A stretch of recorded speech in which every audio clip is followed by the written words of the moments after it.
The winter light cast long shadows across the snow-dusted walkway as Ethan Lane approached the imposing brownstone.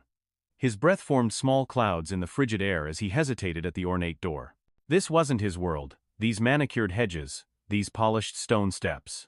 The woman who opened the door mistook him for the maintenance staff, her eyes dismissive as she began to direct him toward the service entrance. Only when he mentioned his sister's name did her expression shift from indifference to embarrassment. Little did either of them know that this awkward case of mistaken identity would forever alter the course of 3 broken lives. Stay with us to witness an extraordinary journey of healing and connection. You won't believe the moment when a forgotten act of kindness returns in the most unexpected way, or how a child's silence speaks volumes about what truly matters. Sometimes, the most profound beginnings start with a simple misunderstanding. 42 years had etched fine lines around Ethan Lane's eyes, lines that deepened when he smiled, which had been rare these past few months. 8 years, a widower, he had mastered the art of moving forward one careful step at a time, building a quiet life around his daughter Lily and his elementary school classroom. Teaching had been his anchor, his purpose, the place where his gentle patience transformed young lives. Then his mother had passed 3 months ago, a peaceful end after a long illness, but a loss that had reopened old wounds. The school had understood his need for space, granting him a semester's sabbatical to grieve and find his footing again. His 10-year-old daughter was staying with his sister Rebecca temporarily, giving him room to breathe through the hardest days. This morning, he'd agreed to fill in for Rebecca as a favor, stepping into her role as caretaker for a child in one of the city's wealthiest neighborhoods. It was a far cry from his modest apartment and the elementary school classroom where children's artwork brightened institutional walls. The woman at the door regarded him with cool blue eyes. "Mr. Lane? I was expecting Rebecca. She's ill today." "I'm her brother, Ethan." He offered his most reassuring smile, the one that had calmed countless anxious kindergartners. "I'm a certified elementary school teacher, currently on sabbatical." Claire Carter's posture remained perfect, controlled, as if any relaxation might cause something vital to crumble. Inside, the house was immaculate, beautiful, but sterile, like a museum where life was exhibited rather than lived. In the kitchen, a small figure sat at the table, dark hair falling in neat braids against a pristine uniform. The girl didn't look up when they entered, her gaze fixed on an untouched bowl of cereal. "Lila, this is Mr. Lane. He'll be staying with you today instead of Miss Rebecca." Claire's voice softened when addressing her daughter, though the formality remained. Lila's eyes, the same penetrating blue as her mother's, flicked up briefly, then returned to her cereal. No smile, no greeting. Just a momentary acknowledgement of another adult passing through her world. In the days that followed, Ethan would learn what lay beneath the silent exterior of both mother and daughter, wounds that ran deeper than he could have imagined, and courage that would ultimately take his breath away. The first day with Lila passed in near complete silence. After Claire left for work, a sleek business card on the counter identifying her as CEO of Meridian Publishing, Ethan attempted various conversational approaches. He asked about her favorite books, suggested games, offered to explore the garden. Each overture was met with the same blank stare or, at most, a non-committal shrug. By mid-morning, he changed tactics. Instead of trying to draw her out, he simply settled into the quiet alongside her. He found a book on the shelf and began to read silently. Occasionally, he would chuckle at a funny passage or make a small sound of interest. From the corner of his eye, he noticed Lila watching him with cautious curiosity. "Would you like some hot chocolate?" he asked during their first real breakthrough moment. "I make a pretty mean hot chocolate with tiny marshmallows, if your mom keeps them around." To his surprise, Lila nodded a small gesture, but the first direct response he'd received. As he prepared their drinks, he hummed softly, an old lullaby he used to sing to his own daughter. The kitchen felt too perfect, too untouched. No drawings on the refrigerator, no evidence of family life beyond the expensive appliances and designer fixtures. "When my daughter Lily was about your age," he said conversationally as he placed a steaming mug before Lila, "she went through a phase where she only wanted to eat purple foods. Purple grapes, blueberries, which aren't actually purple, but she made an exception, purple cabbage. I even made purple pancakes with food coloring once." A flicker of interest passed across Lila's face. She reached for the marshmallows he'd set aside, adding them one by one to her hot chocolate. When she took her first sip, a chocolate mustache formed on her upper lip. Ethan fought the urge to wipe it away, instead touching his own lip. "I think you've got a little something." Lila's hand flew to her mouth. And then so suddenly it startled them both, a small giggle escaped her. The sound was rusty, unpracticed, as if her laughter had been locked away for so long it had forgotten how to emerge. From the kitchen doorway came a sharp intake of breath. They turned to find Claire standing there, clutching her portfolio, her expression one of naked shock. "Miss Carter, Ethan stammered, rising. I didn't hear you come back. I forgot some documents. Her voice was strained as she stared at her daughter. Lila, did you just? The little girl's face closed off immediately, the brief moment of lightness vanishing like smoke. In the hallway, Claire gripped Ethan's arm with surprising strength. That's the first time she's laughed in over a year, she whispered, her professional composure cracking. Since her father died, she's barely spoken. The therapist said she'd come around in her own time, but... Her eyes sought his, suddenly vulnerable. What did you do? Nothing, really. Just talked to her. Made hot chocolate. Claire studied him with an intensity that made him shift uncomfortably. Are you sure we haven't met before? Before today? Ethan shook his head. I don't think so. I would remember. Something like disappointment flickered across Claire's face. Would you? Could you possibly come back tomorrow? I know it's not your regular job, but, of course, Ethan found himself saying, though he hadn't planned to continue this temporary arrangement. If it helps Lila. What began as a one-day favor stretched into a week, then two. Each day, Ethan arrived at 8 and left at 5, establishing a gentle routine with Lila. Mornings were for academics reading, writing, and math activities disguised as games. Afternoons were for creativity art projects, music, and explorations of the small garden behind the house. Though Lila remained largely silent, small changes emerged. She began to respond with nods or head shakes. She would reach for books she wanted to read or art supplies for projects she preferred. Once, when Ethan mentioned missing his own daughter, she patted his hand awkwardly, a gesture of comfort that nearly brought him to tears. Claire, too, began to soften around the edges. She started coming home earlier when possible, hovering at first on the periphery of their activities, then gradually joining in. One afternoon, she arrived to find them baking cookies flour, dusting the countertops of her immaculate kitchen, the air sweet with vanilla and chocolate. I should have asked permission, Ethan began apologetically, but Claire waved him off. It smells like... She paused, swallowing hard. It smells like a home. That evening, after Lila went to bed, Claire invited Ethan to stay for a glass of wine. As twilight deepened outside the tall windows, she revealed fragments of the story she normally kept locked away. Her husband James had died in a car accident 18 months ago. Lila had been in the car but escaped with minor physical injuries. The emotional wounds, however, had proven far more difficult to heal. She stopped speaking entirely about 6 months ago, Claire explained, her fingers tied around the stem of her wine glass. Right after we moved here from our old neighborhood.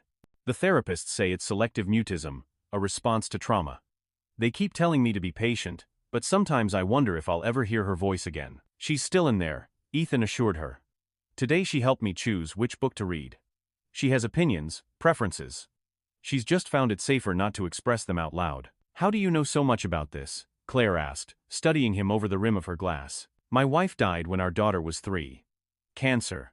The words still caught in his throat, even after 8 years. Lily stopped talking for a while too. Not as long as Lila, but long enough to terrify me. Children process grief differently than adults. Sometimes silence is the only response that makes sense to them. Something shifted in Claire's expression, recognition, perhaps, of a shared experience that transcended their obvious differences. I should go, Ethan said, rising. It's getting late. At the door, Claire hesitated. There's something familiar about you, she said softly. I can't shake the feeling that we've met before. Ethan smiled. Maybe in another life. The breakthrough came during their 3rd week together. Ethan had introduced Lila to an emotion journal, a simple notebook where she could draw pictures representing how she felt each day. Claire had been skeptical at first. She has a therapist for that sort of thing. But had relented when Ethan explained it wasn't therapy, just another form of communication. That afternoon, while Claire was at work, Lila fell while running in the garden. It wasn't serious, just a scraped knee, but the shock of the fall triggered something deeper. She began to cry, not the quiet tears Ethan had occasionally witnessed, but great, heaving sobs that seemed to come from the very core of her being. Ethan gathered her into his arms, rocking her gently as she cried. It's okay, sweetheart, let it out. I've got you. And then, in a voice raspy from disuse, Lila whispered, it hurts. Ethan froze, afraid that any reaction might cause her to retreat again. Your knee? She shook her head against his chest. Everything. I know, he murmured into her hair. I know it does. Daddy's not coming back. No, sweetheart. He's not, and Mommy's always sad. Ethan's heart constricted. Your mom loves you very much. Sometimes grown-ups don't know how to show their feelings. Like me? Lila pulled back to look at him, her face tear-streaked but somehow lighter, as if speaking had released a terrible pressure. Just like you, Ethan confirmed. But you're talking now, and that's very brave. Lila considered this. Can we call Mommy? To tell her? When Claire arrived home 30 minutes later, her face was flushed from running up the front steps. She burst through the door, wild-eyed, having left an important board meeting based on Ethan's cryptic text. Come home when you can. Something important has happened. Asterisk. What is it? Is Lila okay? The fear in her voice was palpable. From the living room, Lila's small voice called out, Mommy? I made you a picture. Claire froze, her handbag slipping from her fingers to the floor with a thud. Slowly, as if moving through water, she turned toward the sound of her daughter's voice. Lila stood in the doorway, holding a piece of paper covered in colorful crayon scribbles. It's us, she explained. You and me and Mr. Ethan. In the garden, with a choked sob, Claire fell to her knees, opening her arms. Lila ran into them, and Claire held her daughter as if she might never let go, her body shaking with silent tears. Over Lila's head, Claire's eyes met Ethan's. In them, he saw gratitude so profound it bordered on reverence. Thank you, she mouthed silently. That evening, after a celebratory dinner where Lila chattered with the pent-up energy of months of silence, Claire asked Ethan to join her on the patio. The night was cool but clear, stars visible even through the city's light pollution. I need to show you something, she said, rising and disappearing into the house. When she returned, she carried a small wooden box, which she placed carefully on the table between them. After James died, we moved across town. Lila started at a new school. She was struggling, not speaking much, but still functioning. One day, she came home with this. Claire opened the box and removed a letter, handling it as if it were infinitely precious. She handed it to Ethan. The paper was worn at the creases, obviously read many times. The handwriting was unmistakably his own. Dear brave one, sometimes the world feels too big and too scary. Sometimes we lose people we love, and it hurts so much we think we might break into pieces. But you are stronger than you know. Your heart is like a lighthouse. Even when the storm rages, the light inside you keeps shining. It's okay to be sad. It's okay to be angry. It's okay to not know what to feel. All your feelings are important, and they all deserve space to breathe. When you're ready, and only when you're ready, your voice will come back to you. And when it does, the world will be so happy to hear what you have to say. Until then, know that you are loved. You are seen.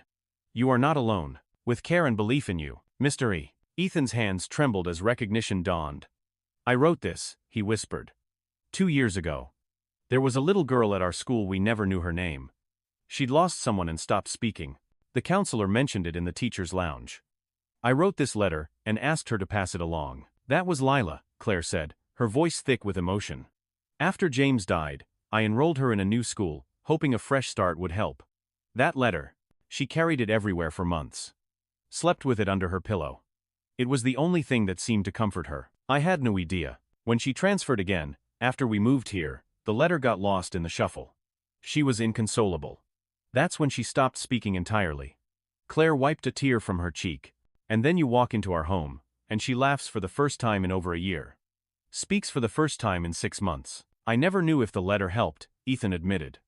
The counselor said the girl had transferred schools, and I always wondered. It helped, Claire said simply. It was the kindest thing anyone did for her during that time. She reached across the table, covering his hand with her own. For both of us, something shifted between them in that moment. A recognition, a connection forged through a child's pain and healing. The call came on a Tuesday morning, 4 weeks into Ethan's time with the Carters. Mr. Lane? The principal's voice was warm with familiarity. I hope your sabbatical is going well. The reason I'm calling, there's been a development I thought you should know about. Ethan listened, his stomach tightening as Principal Morris explained. The school board had approved an unprecedented budget increase. All teachers would receive a substantial raise in the coming year, with additional funds for classroom supplies and professional development. We'd love to have you back for the new term, Ethan. The children miss you, and frankly, no substitute has matched your connection with them. And with the new salary scale, well, it would solve a lot of problems for you and Lily, wouldn't it? It would. The financial struggles of single parenthood had been a constant undercurrent in Ethan's life. This raise would mean security, stability, a college fund for Lily that didn't require second jobs and constant worry. Can I have some time to think about it? He asked. Of course. But we'll need your decision by Friday. Planning for the new term starts next week. After hanging up, Ethan stood at the window of his apartment, looking out at the city skyline. Returning to teaching had always been the plan. His sabbatical was temporary, a pause to grieve his mother and reset. The school, his colleagues, his students, they were the constants in his life. But now, the thought of leaving Lila and Claire created a physical ache in his chest. That afternoon, as they worked on a science project in the Carter's kitchen, Ethan found himself watching Lila with a mixture of pride and melancholy. In just 1 month, she had transformed from a silent, withdrawn child into this animated, curious girl, who now peppered him with questions about everything from dinosaurs to distant galaxies. And Claire. Claire had begun to open up too. About her struggles as a single mother, about the crushing responsibility of running a company while raising a grieving child, about her own unprocessed pain over James's death. Somewhere along the way, their professional relationship had evolved into friendship, and perhaps, lately, into something more. Mr. Ethan? Lila's voice pulled him from his thoughts. You're not listening. I'm sorry, sweetheart. What were you saying? I asked if we could go to the Science Museum tomorrow.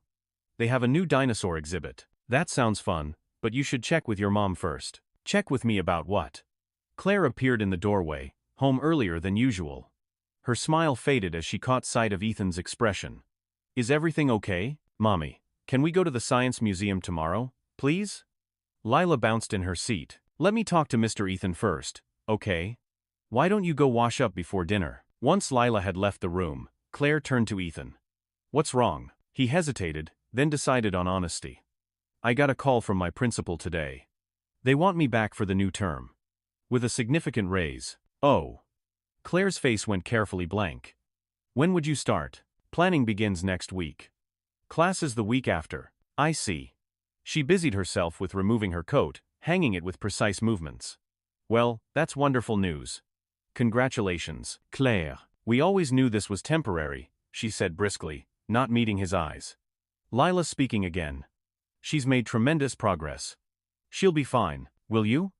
The words escaped before he could stop them. Claire stilled, her back to him. Of course.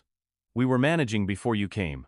We'll manage after you leave. The formality in her tone was like a physical barrier between them.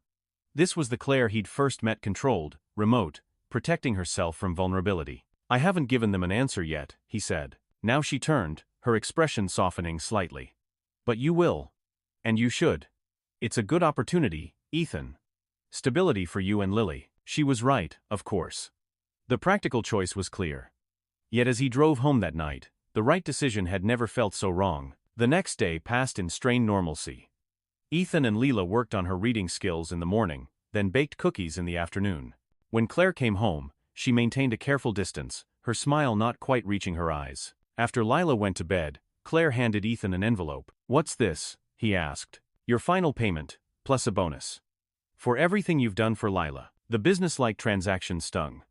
Claire, I didn't do this for money. I know, her voice softened. But I want to make sure you know how much we value what you've given us. We.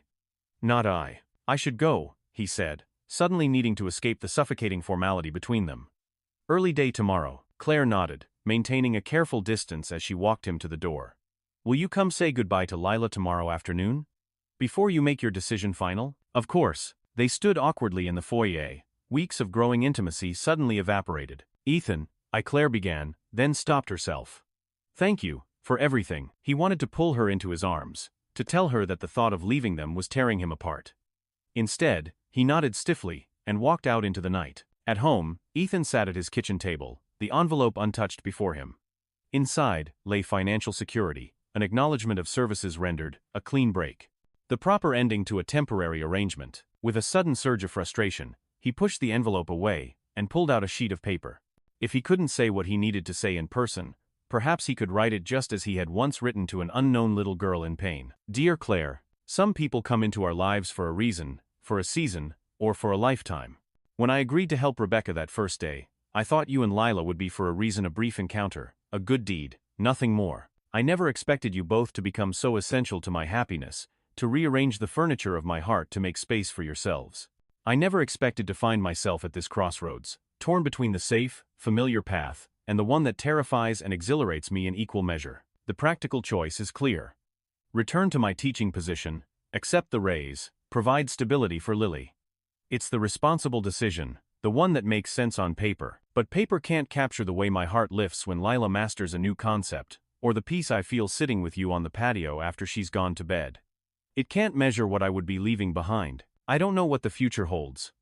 I don't know if there's a place for me in your lives beyond these borrowed weeks. But I do know that walking away feels like leaving home rather than returning to it. Whatever I decide tomorrow, please know this. You and Lila have healed parts of me I thought would stay broken forever. For that alone, I will always be grateful. With care. Ethan. He read it over, then carefully folded the letter and placed it in an envelope. Whether he would actually give it to her, he didn't know. Friday morning dawned gray and rainy, matching Ethan's mood. He called Principal Morris and asked for an extension on his decision just until the end of the day.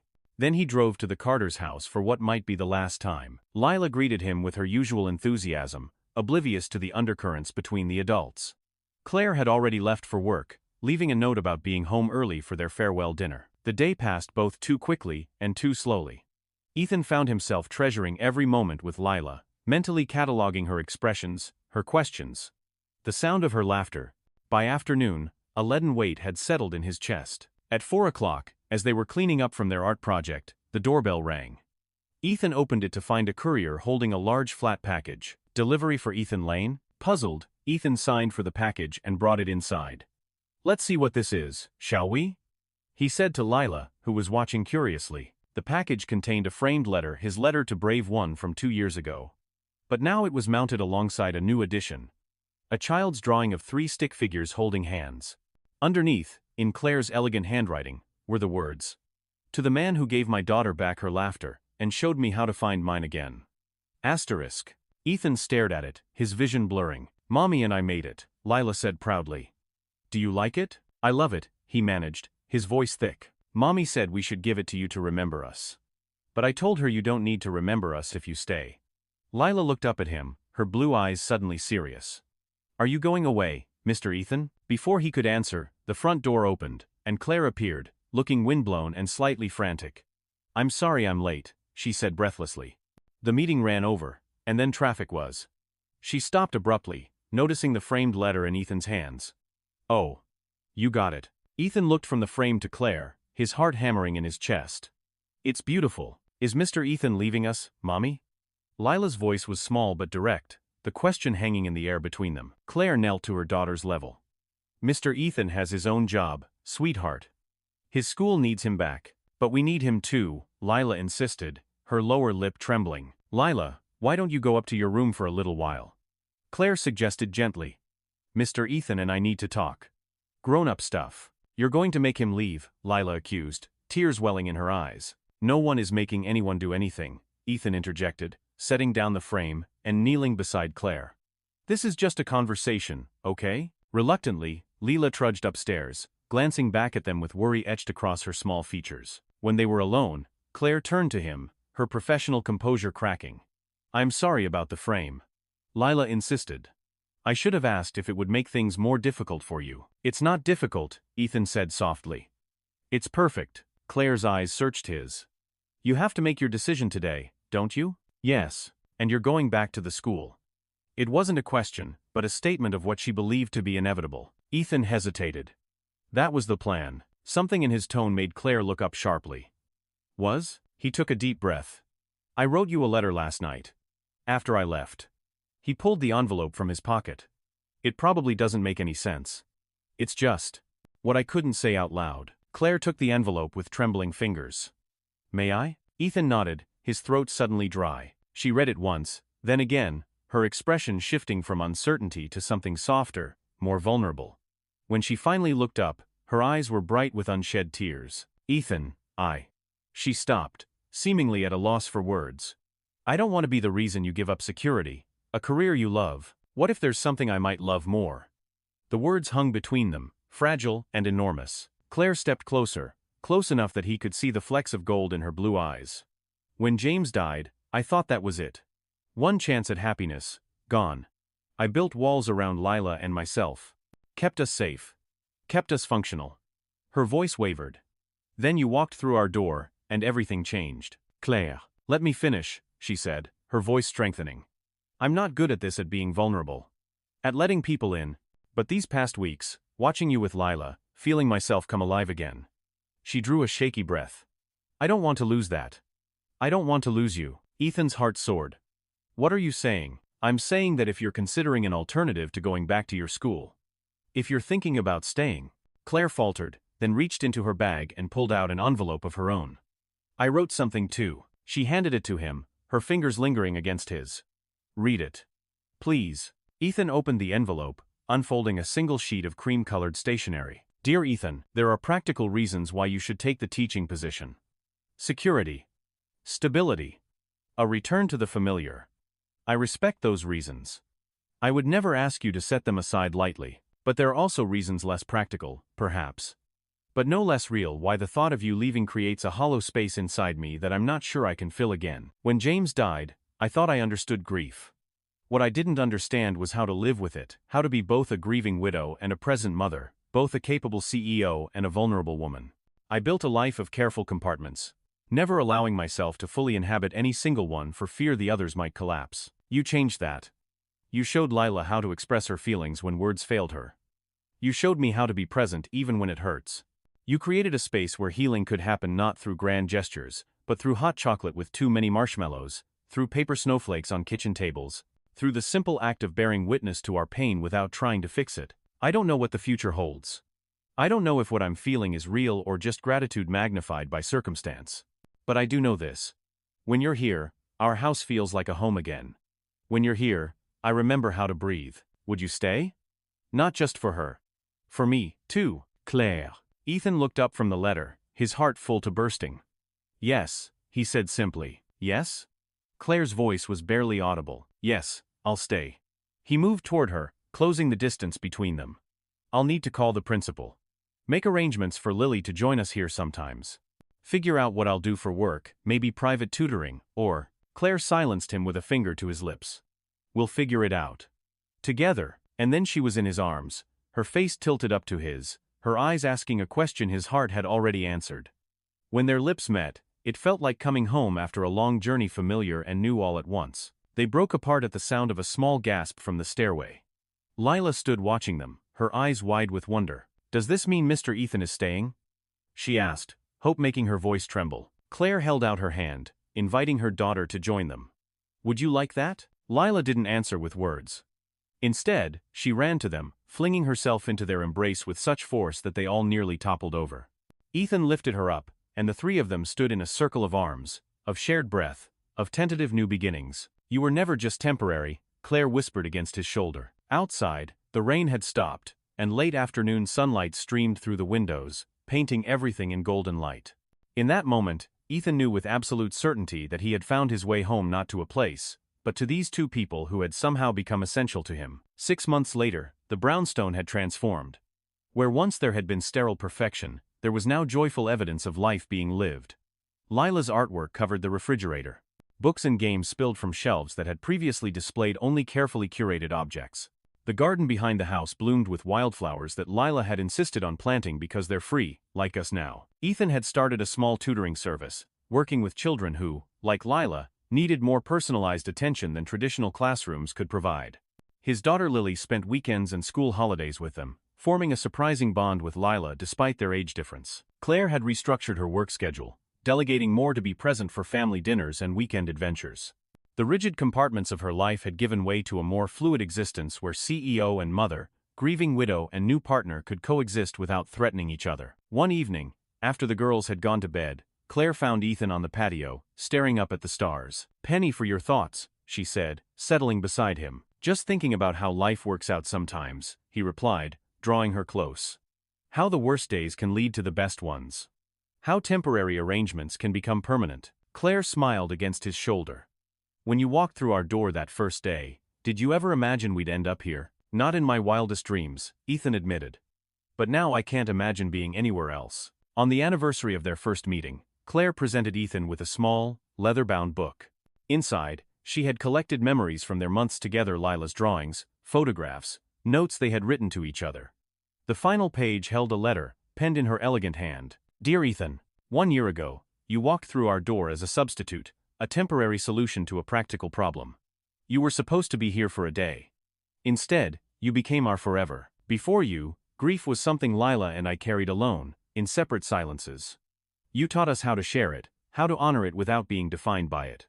You showed us that healing doesn't mean forgetting, it means growing around the wound until it becomes part of our strength rather than our weakness. Every day, I watch you build this family we've created, not through grand gestures or sweeping declarations, but through 1,000 small moments of patience and presence. The way you listened to Lila's endless questions. The way you've welcomed Lily into our home as if she's always belonged here. The way you remember that I need coffee before conversation in the morning, and silence before sleep at night. They say family isn't just blood, it's who loves you enough to choose you every single day. Thank you for choosing us, for showing us that healing isn't a destination but a journey we take together, one step at a time. All my love.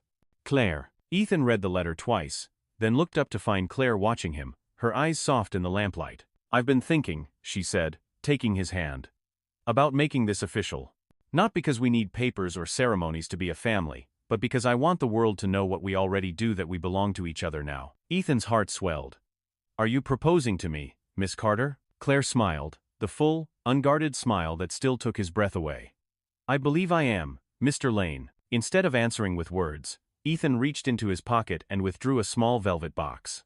Great minds think alike, he said softly as he opened it to reveal a simple gold band, set with a sapphire, the color of her eyes, of Lila's eyes, of the summer sky above them. Claire's laughter mingled with her tears as they exchanged rings right there in the living room, with no witnesses but the home they had built together. Later that night, as Claire slept beside him, Ethan lay awake thinking about the strange, winding path that had led him here. The grief that had never fully left him but had changed shape, making room for new joy. The temporary arrangement that had become his forever. The letter to an unknown child that had somehow found its way back to him, bringing healing not just to its recipient but to its author as well. On his nightstand sat the framed letter that had started everything, now surrounded by family photos, Lila and Lily making cookies together, Claire laughing in the garden, the four of them at the beach last summer. Beside it lay the leather-bound memory book, open to Claire's letter, her words a testament to the family they had created from the broken pieces of their separate lives. Family isn't just blood, it's who loves you enough to choose you every single day. In the quiet darkness, Ethan made the same choice he had been making every day for the past year. He chose them, Claire with her hard-won vulnerability, Lila with her resilient spirit, Lily with her generous heart. He chose this life they were building together, not despite its imperfections, but because of them. Because real love, like real healing, happens in the messy, beautiful, ordinary moments of choosing each other, again and again, when there is every reason to turn away but one compelling reason to stay.